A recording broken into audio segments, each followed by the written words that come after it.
You wanted the best. You've got the best podcast. The hottest podcast in the world. The Chris Voss Show, the preeminent podcast with guests so smart you may experience serious brain bleed. The CEOs, authors, thought leaders, visionaries, and motivators. Get ready. Strap yourself in. Keep your hands, arms, and legs inside the vehicle at all times, because you're about to go on a monster education roller coaster with your brain. Now, here's your host, Chris Voss. Chris Voss here from the ChrisVossShow.com. There you go, ladies and gentlemen. The Iron Lady sings it. That's when you know the Chris Voss Show has finally officially launched in all the glory, in all its glory. I should have someone sing that as well. The glory of the Chris Voss Show, or something of that nature. I don't know, man. We might be getting a little too patriotic, or I don't know, declaring our own narcissistic sort of self-effacing podcast. I don't know what any of that means. I just said, but I just made it up. Anyway, guys, welcome to the Chris Voss Show, the family that loves you but doesn't judge you, at least on as harshly as your mother-in-law. As always, for 15 years, we've been bringing you the smartest people. And, we're going on 16 years. We're actually almost halfway through to the 16-year mark. Can you believe it? In fact, we just announced this on Facebook.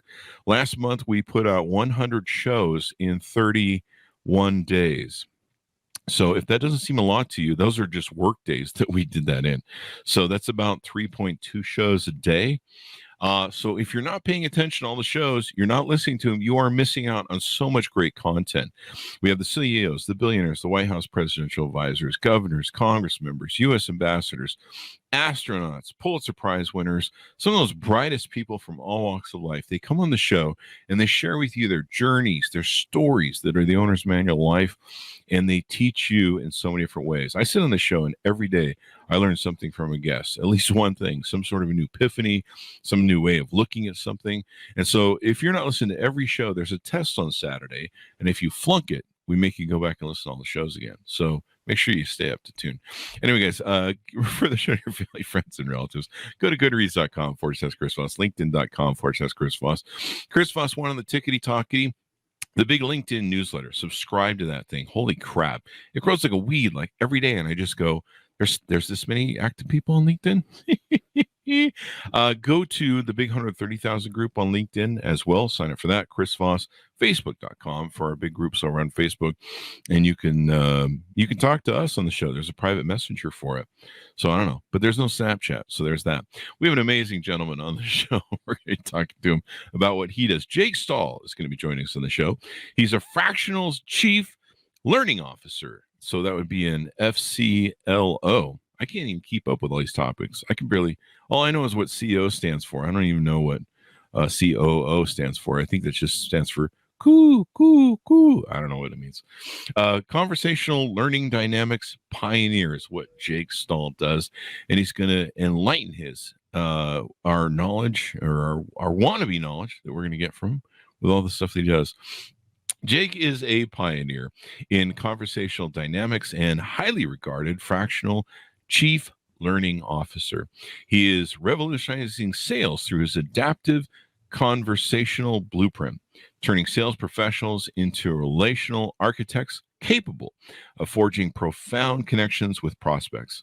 Integral to his approach is the 2-10 rule, which challenges traditional perspectives on conversation and emphasizes the importance of rhythm and cadence. Boy, we could all use that here at the show.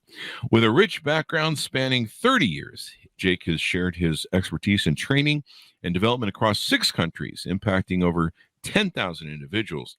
A master mason and father of 4, Jake seamlessly blends practical experience and insightful wisdom in the pursuit of his beautiful the perfect conversation, empowers businesses through masterful conversations. I was just getting ready to say, that's a beautifully worded and well put biography, Jake, but I suppose that's what we should expect from you. Welcome to the show, Jake. How are you? Great, Chris. Thank you for having me. It's exciting to be here. Thank you for coming as well. Give us your .coms. Where do you want people to find out about you on the interwebs? You can find me on LinkedIn under Jake Stahl, and you can certainly go to my website, which is jakestahlconsulting.com. There you go. So give us a 30,000 overview of what you do in your words. Sure. As a fractional chief learning officer, I go into companies and I help them develop onboardings for their sales representatives. Mm. So a lot of times a company will have kind of random acts of training that they do, but there's nothing organized and there's nothing pulled together and coagulated into a cohesive unit. So I go in, I develop the onboarding, and then I help the sales representatives have far better conversations with their customers than they're having right now. There you go. And conversations translate to sales, evidently, correct? Absolutely right. Yeah. And it's, I remember growing up in the 90s, I worked at a car dealership for a time, and they were trying to get us all to quit doing the, can I help you? That's exactly right. Yeah. And they're like, just stop doing that. And I think somewhere out of that, I developed our process that I talked about, called, what was the question we always made our salespeople do? What are you trying to accomplish? We'd ask the client, what are you trying to accomplish? And if they didn't ask that as the first question, other than just the meet and greet rapport builders, I would choke them, which I guess the judge says I can't do anymore.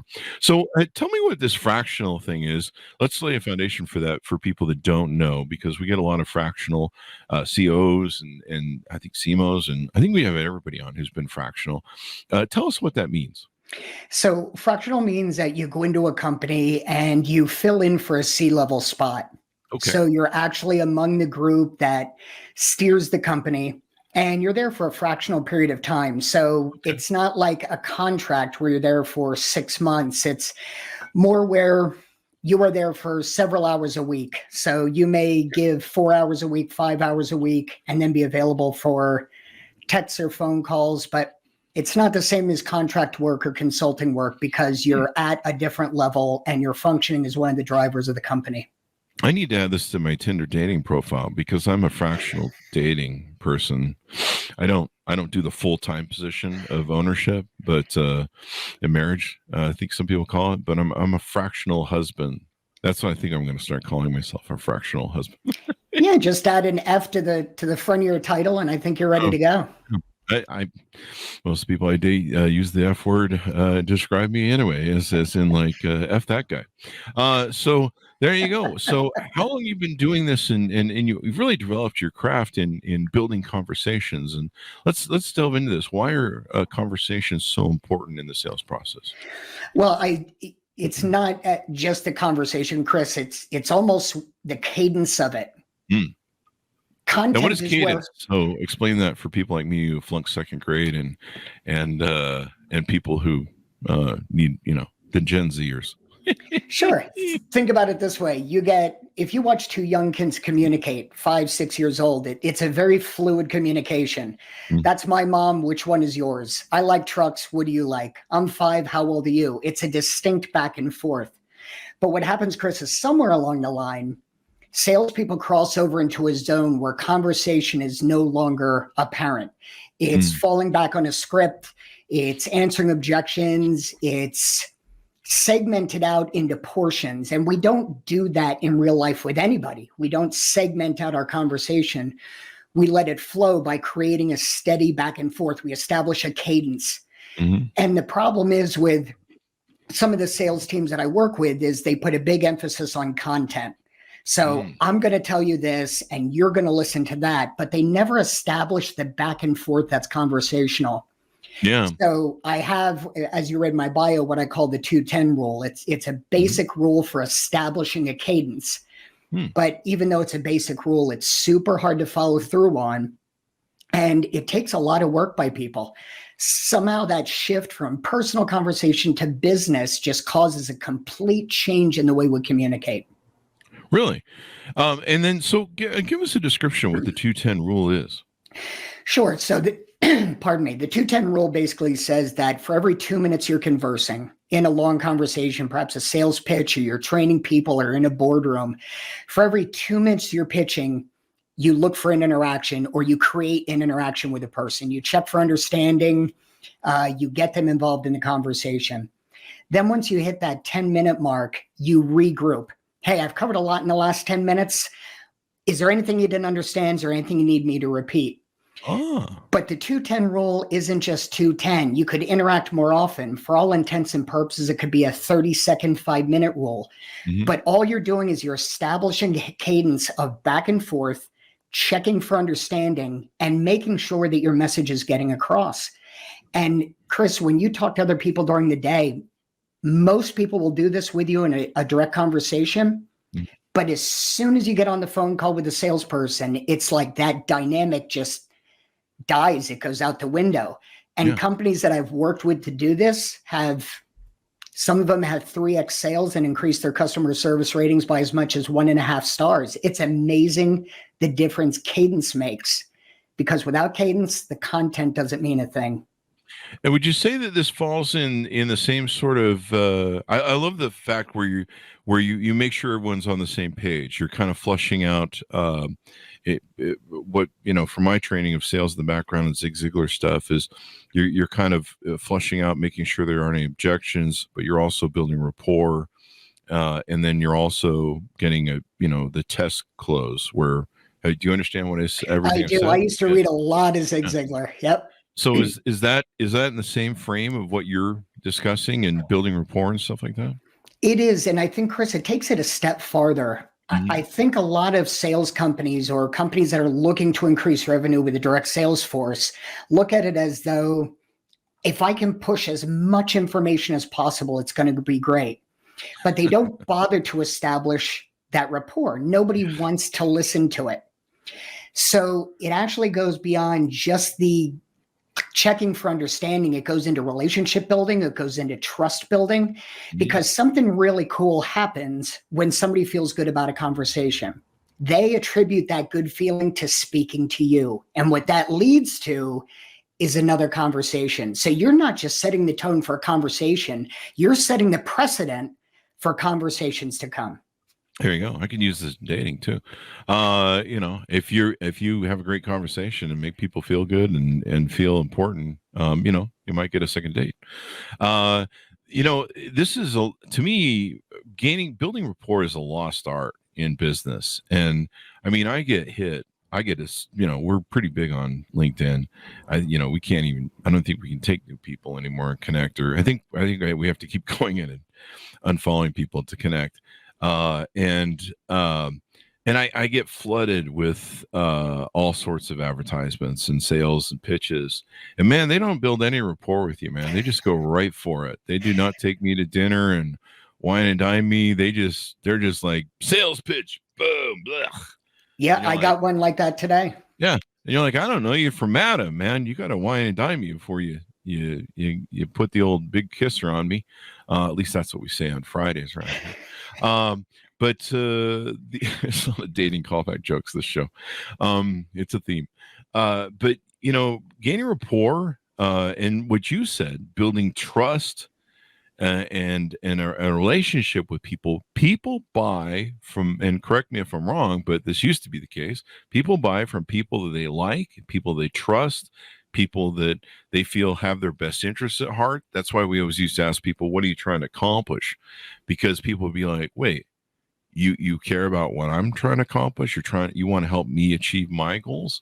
And I like your 210 rule because, I've always been told that, hey, talk and gain rapport. And you're like, well, at what point do I do the thing? So you actually give a timing format for people to check in and make sure they're just not running the client's ear off. Well, and on top of that, Chris, think about the preconditioning people have now of salespeople. Mm-hmm. If you look back to the teachings of B.F. Skinner, who was a big psychologist, his whole theory was there is no such thing as free will.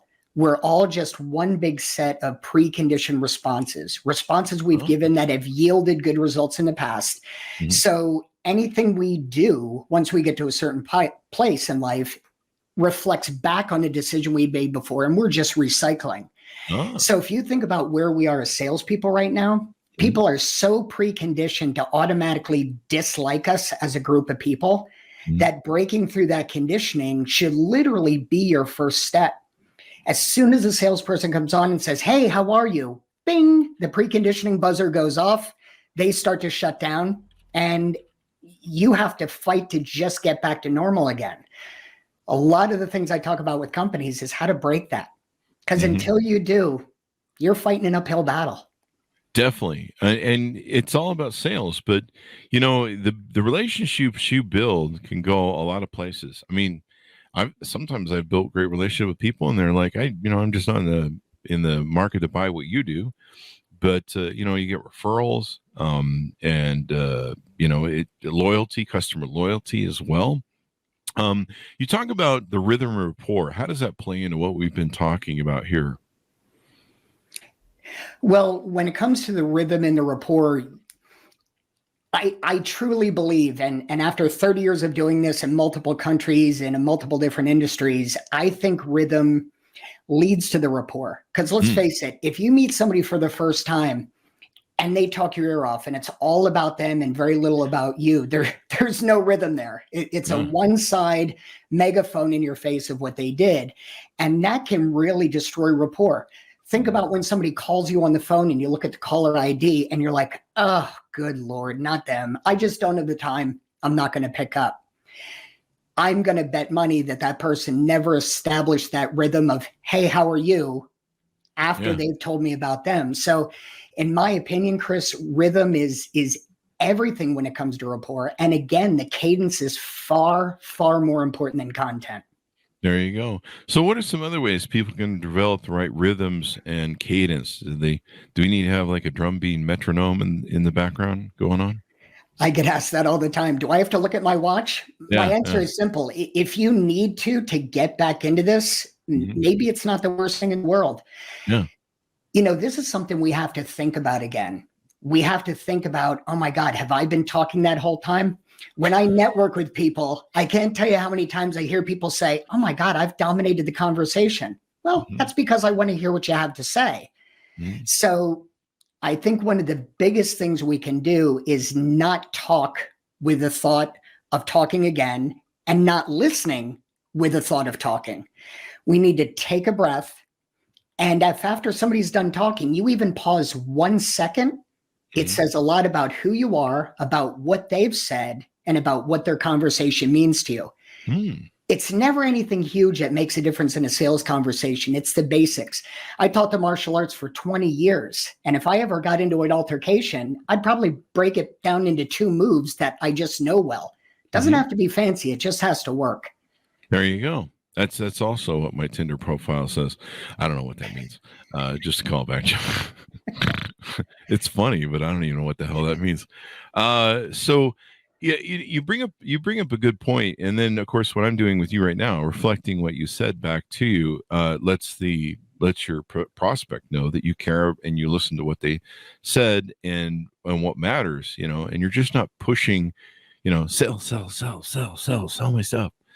And it seems like that listening and, like I mentioned before, rapport building is just a real lost art that a lot of salespeople don't get.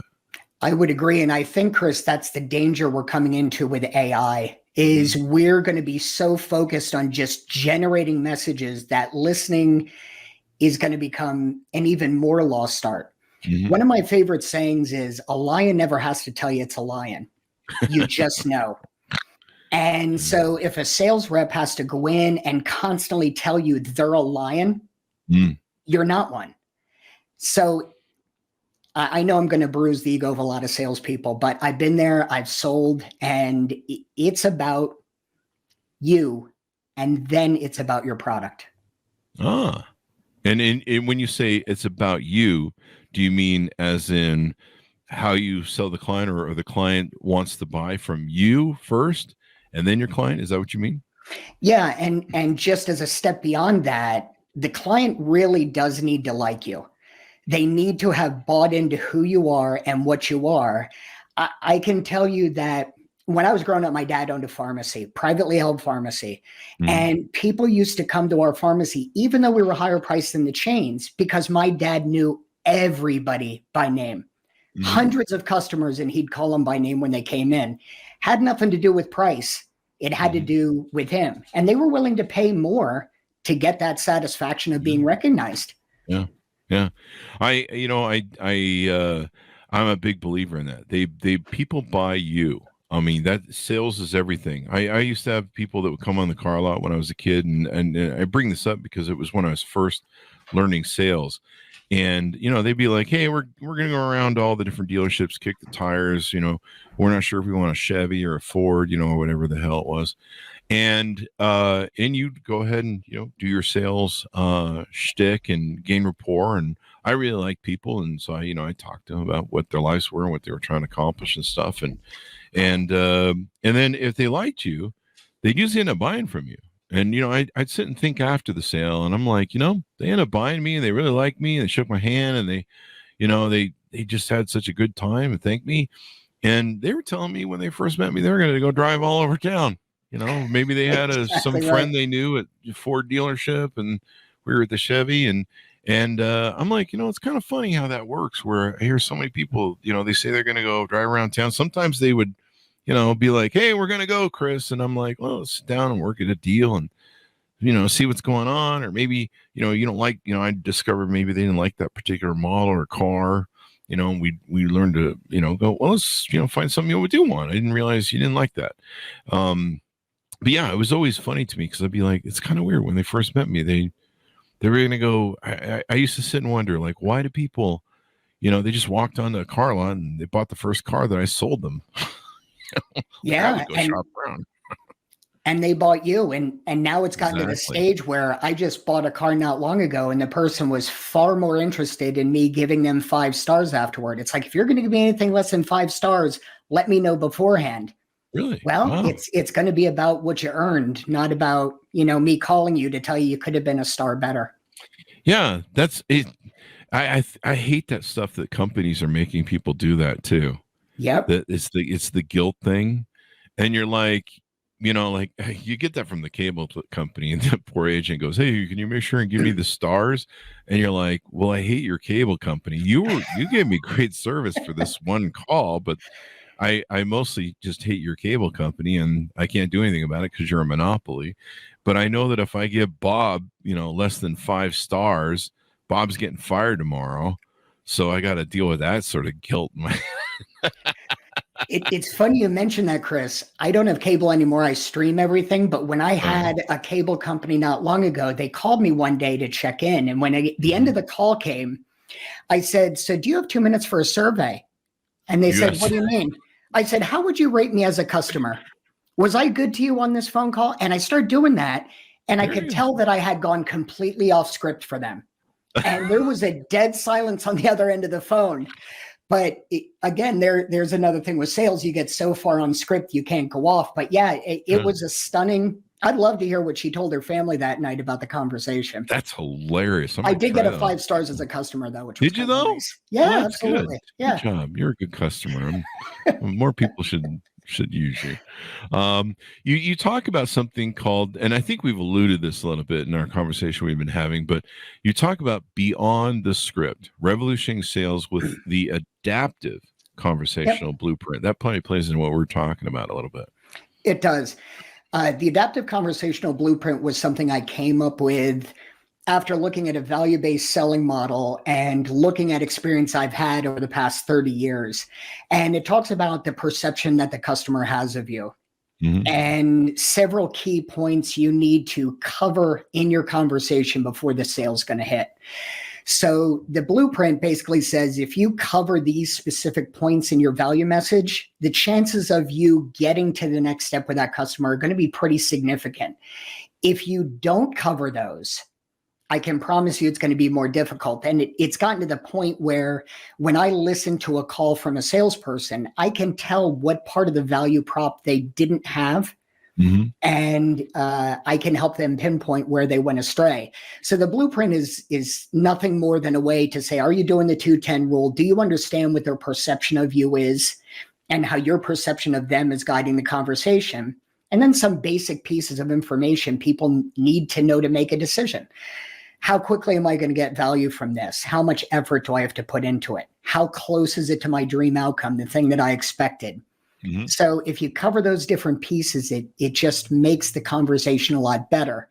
So I guess what I'm saying is the method that I teach has a very simple process to get through. It's nothing difficult, but the 2-10 rule is a big part of that blueprint. There you go. You talk about a lot about meaningful conversations. How do I know when and you also talk about flawless communications. How do I know when I'm having a meaningful conversation as opposed to, it's pretty meaningless maybe, and I'm just blabbering? Whether we do it consciously or unconsciously, we all go into a conversation with expectations. So am I going to be happy when I get off this? And again, going back to the caller ID, is this person going to depress me? And I know they're going to. Is this person going to support me? And I know I'm going to. So the subconscious basically says, what do you expect to get out of this conversation? And specific to a salesperson, every customer has their goal in mind of what they want to get out of it. The real question is, how likely do they feel they are to get that from the conversation? So, Chris, if you and I talk today and I went into this podcast thinking, boy, this is going to be just the best thing I've ever done, what are the chances of that happening? And did I contribute to it? And how did I contribute to it? And was it meaningful? So how close was it to reaching what my outcome was that I had in my head while I'm there? And Chris, I would argue that you never got out of a conversation where you didn't do a debrief in your head afterwards that, oh my God, I'm never going to get that time back. Or, hey, you know what? Actually, I felt pretty good about that. And I think we got somewhere. So consciously or unconsciously, we all do that debrief as to whether there was meaning or not. The question is, are you aware of it? Wow, you just gave me an incredible epiphany. And as I mentioned, the lead in the show, this is why we do the show, because I learned so much from every guest. I never thought of that. I mean, I do it. I'm now that you mentioned, I'm conscious that I do it, where I'm like, yeah, that guy sucked the soul out of my life, talking my ear off. How can I get that hour back? But you're right. And when we do that evaluation, are we terminating? What the hell is with the words today? Are we determining? I need more of your strategic, whatever thing you got going on there when you write your bios. Is that an AI editor you're using? But can we get an AI to write my goddamn script for me? When we do these meaningful conversations, I've segued and lost the total track of where I was. Oh, when we do that reflection, are we trying to determine if we're going to do future business? What do we do with that evaluation, I guess, is what I'm trying to ask. Yeah, and it's an excellent question. And my thought is you're setting a precedent for the next conversation.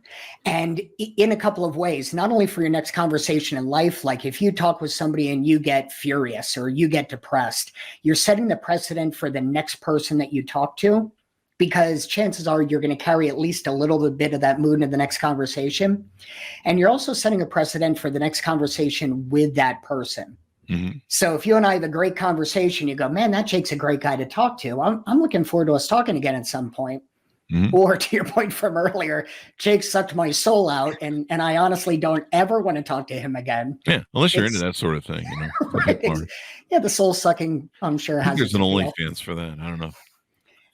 So you're setting the precedent. And again, whether that's conscious or unconscious, it's happening. And let's look at your dating theme that we seem to be on here. It's the callback. You're setting a precedent for the callback. Do there they you want go. to call you back, and are they looking forward to it?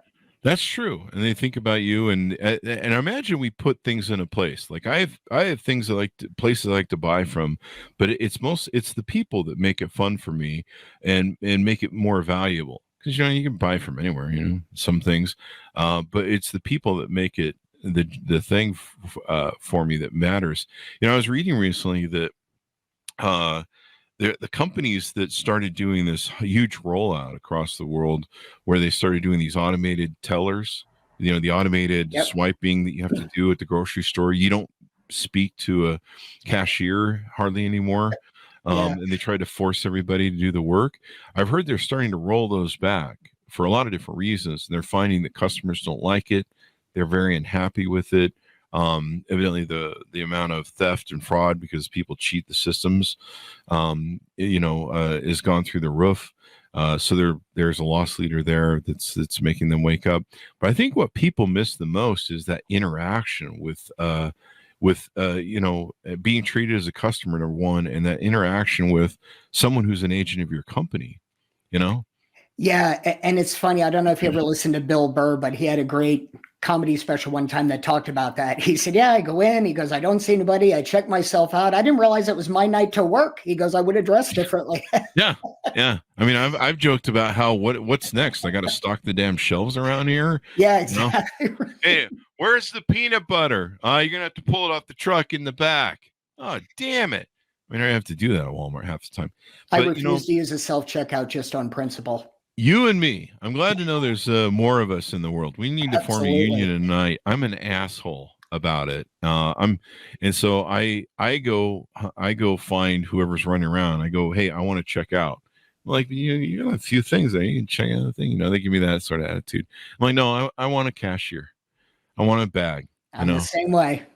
I'm paying for the things. I want the experience, But in reality, you like dealing with a person, an agent, and I think that's really dumb when companies want to reach a point. You saw Amazon do that too, where they used to have that walk-in grocery and they closed them all, I guess. And I think people want to have an experience where there's some human interaction anymore. Well, and people, I think, are looking for quality interactions. I just read the other day, I forget which one it was, but one of the big four started to require every one of their people to take a public speaking course. Oh, wow. So that they were more fluid. They were more conscious of the other people. It gives me hope that we're in a world where we can start to converse again, but not only just converse, but make it a quality conversation where everybody takes something away from it, not just one-sided. You almost have to, because so many people don't really have conversation anymore. They're just walking around with their phone in their hand going, hey, what's going on, Jake? You doing fine there? Well, they're looking at their phone and everybody knows how to text like it's going out of style. But a lot of people, I'm here's another place where I'm an asshole. I'll use Facebook messengers to talk to my friends with a voice message. And so I'll say, hey, how's it going? Because, you and I come from probably the same world where, we used to call people up on the phone. Right. Say, I remember that. Yeah. And so I miss that. I miss the human interaction. It's gotten to be so out of hand and some people react to it really well. They're like, oh, hey, Chris. And send me a message back. And I'm like, hey, I get to hear their voice. There's some intimacy in my relationship that, and it's well, we might be on our sides of the nation. It kind of feels like maybe we could be sitting having a coffee or something real. And then I've had some people, they get really buggered about it. They really feel violated. Yeah, you're aggressive for calling me. Yeah, what an asshole. How dare you make me listen to your 1 minute message? I had somebody flip the fuck out and I had to unfriend them. And they were a podcaster, which is really weird too. Wow. I'm like, aren't you just talking your trade? But they were so, and what was weird is they were my age. I had to ask them, I'm like, how old are you? Are you a Gen Z person? Like, generations make a difference. You come from the age of where we used to call people and have answering machines and shit. Yeah. I mean, you're the last person I would have thought that had a thing. And the attitude seems to come from, oh my God, you're going to make me listen to your message. Oh my God. Wow. I mean, yeah. I'm your Facebook friend. I see the thing you're jerking around on all day watching, I don't know, The Bachelor or whatever the hell else show you're doing there. And, you probably spend like 5 hours a night on Facebook, but God forbid you should have 1 minute of an intimate conversation with somebody. I think it's a lost art, Chris. It is.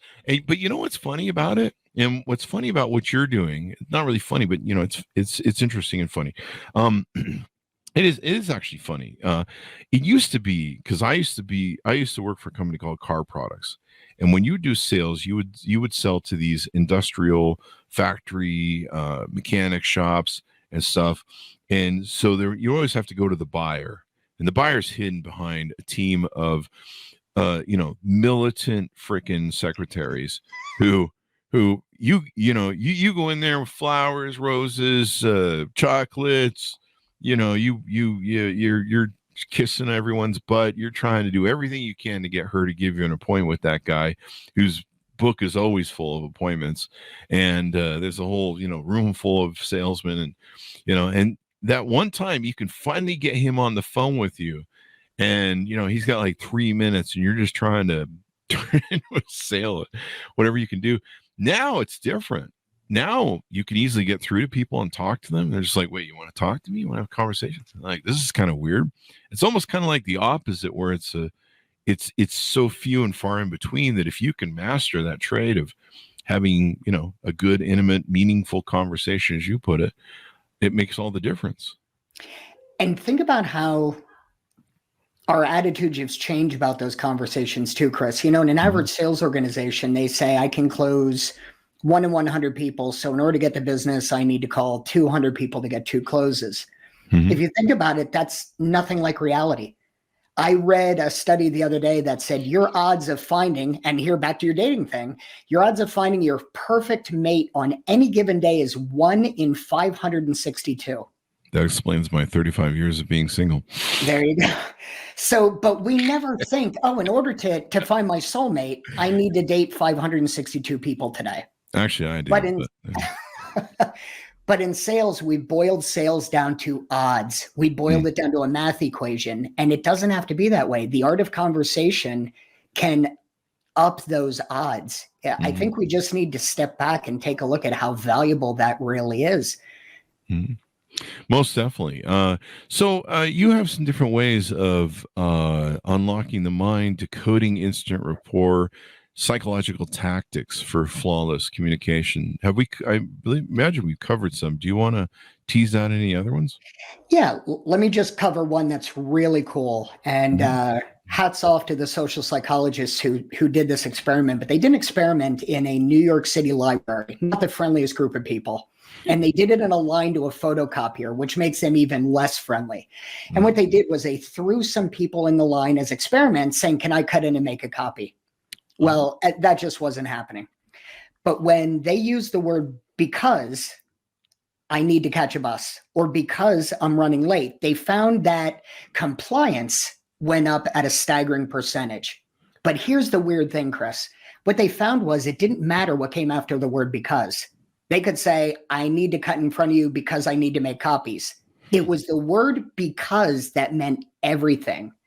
So when a company is trying to sell a product or when somebody's trying to sell themselves, give the because.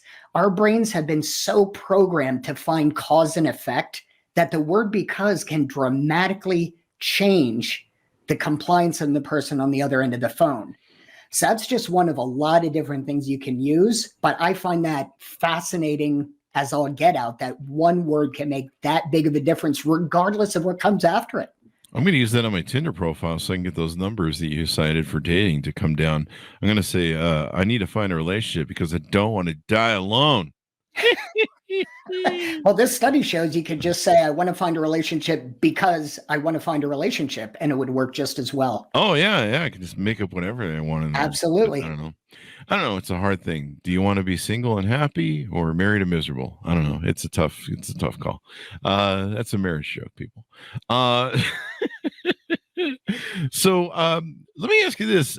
Does being comedic and interesting and engaging and I don't know, kind of having a personality help with any of this sort of blueprint that you have? Absolutely. And this was something we alluded to earlier, Chris, was when you make somebody feel good by being friendly, by throwing in a compliment, by showing them they're making the right decisions, the brain goes through an interesting process. It goes into feel good mode. Well, the person that's you're talking to feeling good, they start to attribute that to you. It's a cause and effect, and it's almost universal.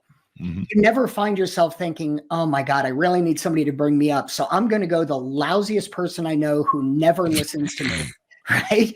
We go to the person who we know is going to respond and is going to be nice and that we feel good just because we're in their presence talking to them. So there's a lot more than just getting a sale. There's a matter of human chemistry that takes place that can have staggering potential. Yeah, we're still humans, man. We still operate from a caveman sort of level. and interpersonal level and societal level, where we're a social species. And I think more now in this, where we have these barriers between us with the phones and all this stuff where we can't talk to each other directly or call each other up directly. I think people are even more starved for that sort of interaction. Like I mentioned the buyers earlier, and it's just so important. And I don't know, man. I spend a lot of time enjoying talking to people. I enjoy going to coffee with people and shooting the shit with them. I really like it. Half the reason I do my podcast is, I guess, because I can't hang out with people so much anymore, especially after COVID, and I smell bad too. So the nice thing about Zoom is it doesn't have smell-o-vision yet, but I suppose they're working on it. So let's unpack something you just said. It's amazing to me that as a race, we didn't learn a lesson from COVID. Huh. When we were all in our own houses and we weren't able to get that human interaction, things like that, everybody said, oh my God, I just want to get out. I want to interact. And yet here we are getting out and interacting again, and we haven't learned anything. We haven't tried to deepen our interactions. We haven't tried to make them any more quality. And listen, I'm not trying to get all touchy-feely about this, but I used to read a lot of comic books. I've got about 15,000 in my personal collection. And one of my favorite things that sticks out is the Joker says, you're just one bad day away from being me. Mm-hmm. We're just human. You never know what's going to tip you to the good or to the bad on any given day. And we all revert back to what's primal. And during COVID, I think we saw that. And our primal need is human connection. Mm-hmm. There you go. It really is. I mean, we really are. There's so much bullshit that we pile on today about how advanced we are as a human species. And if you've seen us lately, we really aren't. But it all goes back to caveman stuff, a very simple operational standard we have. But falling back on what you were saying too, there's that old axiom, and I forget the first part of it. They may not remember what you say, but they will remember how you made them feel. It's absolutely true. And part of that communication, Chris, of making somebody feel good is the ability to tell a good story and get them to relate. Yeah. And that's arguably one of our oldest talents. You look back at the caveman days, you look at the stories they told on walls and hieroglyphics where they told stories that we're still trying to decipher. Mm-hmm. And it's just humans have had a need to storytell and relate as far back as we know. And the irony to me is now we do calling scripts where it couldn't be farther from a conversation or relating to someone because everything we're going to say is pre-programmed. Yeah. And it comes across pre-programmed too. Oh, no question. Because, the person's looking at the script going, thank you, Bob, for your answer. I care about what you think. Objection, response. Wait, I'm not supposed to read that part. It's very true. You can hear it as soon as it happens. I was on with a large company. I won't say who they were, but I was buying a product from them and I was buying it from online and I was on chat and I could tell when they shifted me to an AI chatbot. It was a distinct difference in conversation. So I said to the chatbot, I said, where'd my sales guy go? And I used their name and it's like, oh, he had to step away. It's like he had to step away from a sale, from revenue. Yeah, what? Oh, if that's what we're coming to, we're in trouble. Yeah, I hate those sales bots, especially on websites. It's like I just want to talk to human freaking being, man. Yeah, and it's worse when you haven't built a relationship with that company. You don't have any trust with them, and right away they're just kicking you to a bot. My other favorite pet peeve is the people who use Zendesk or whatever to do their customer service. I hate that. The fact that you actually have the balls to write me a letter saying, thank you for your question about our services. We'll get back to you in 3 to 5 days, which means 7. Yeah. And it's not going to be a good answer. It's going to be a form answer. Yeah, it's going to be some bullshit answer like, did you check our forums to see if we give a shit? Because we don't. And then you're like, I'm not going to do it. I'll go someplace else. I'll go someplace else to talk to me. People just don't get it. So there you go.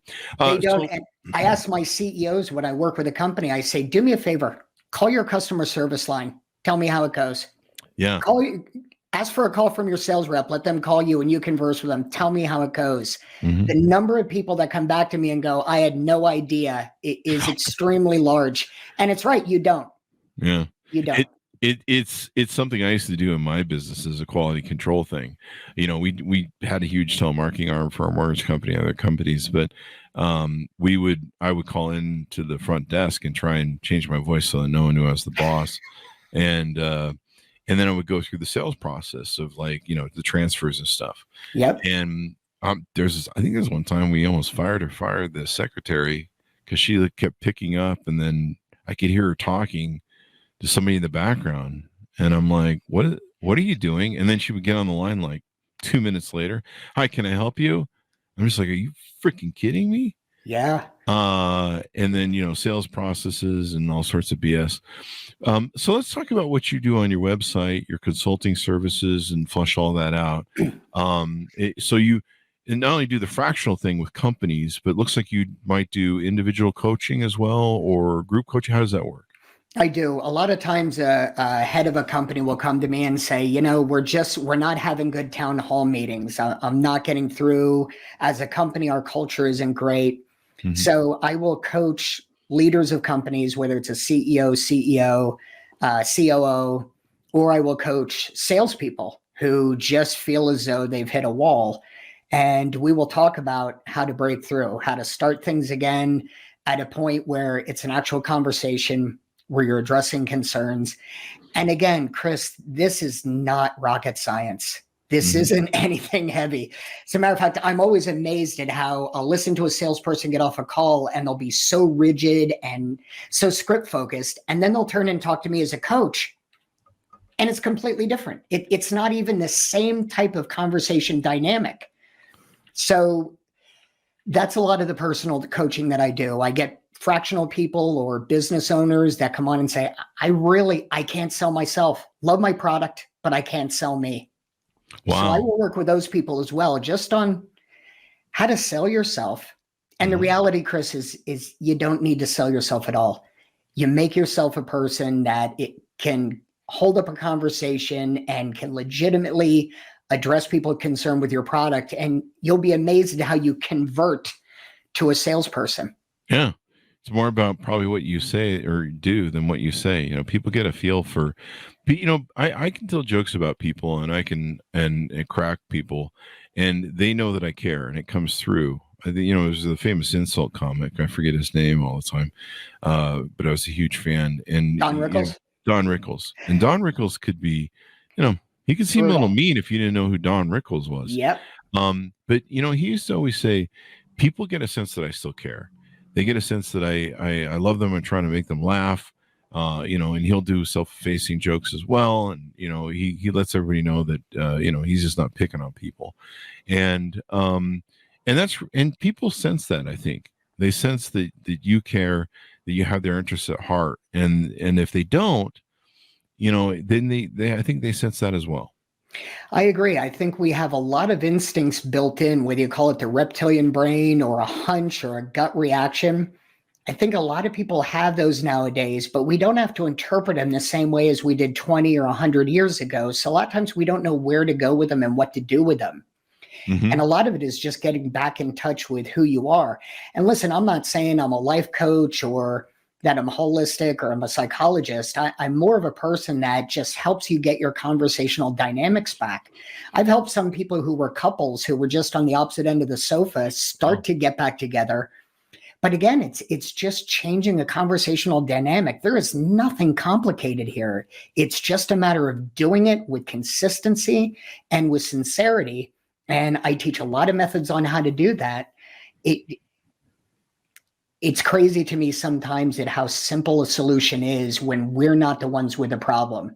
I have a friend of mine who says, sometimes when you're dropped into the jar, you can't read the label. And I think that's where a lot of us fall. You know, and really when it comes down to it, we're just trying to be human again. Yeah. Yeah. So you've got 1 hour consultations, 1.5 hour consultations. People can book a consultation on your website. They can also hire you to come speak at their engagements and stuff like that. Yep. Flesh that out for us a little bit. Sure. So the consults, I always do a 1 hour free consult because honestly, Chris, I'm not the best answer for everybody, and I'm not the right fit for everybody. So I like to stay in my lane, and I like to find out if we're a good fit first. So I'll do a 1 hour free consult. Obviously, anybody on your show who can connect with me on LinkedIn or do it on my website. But the other thing I do is speaking engagements. And there's 2 things I do. The first is if they have content they've already developed and they just need somebody to deliver it in an effective way. I have a couple of clients right now. That's all I do for them. They develop content internally and then I go deliver it. And then there are other companies where they'll say, listen, we'd like you to develop the content too, and then come deliver it. Here's a topic we want to talk about. So I facilitate in 2 different ways. I am often surprised at how many companies will call me and say, we've got the content and we've got a training team, but we need interaction. We need people to get involved. We want this to be something special. So they call me to deliver it. There you go. Teaching people to be human again. Who thought we had to do that? But in today's world, we do. It's funny. It's funny when you think how far we're, and the AI is just going to make it worse.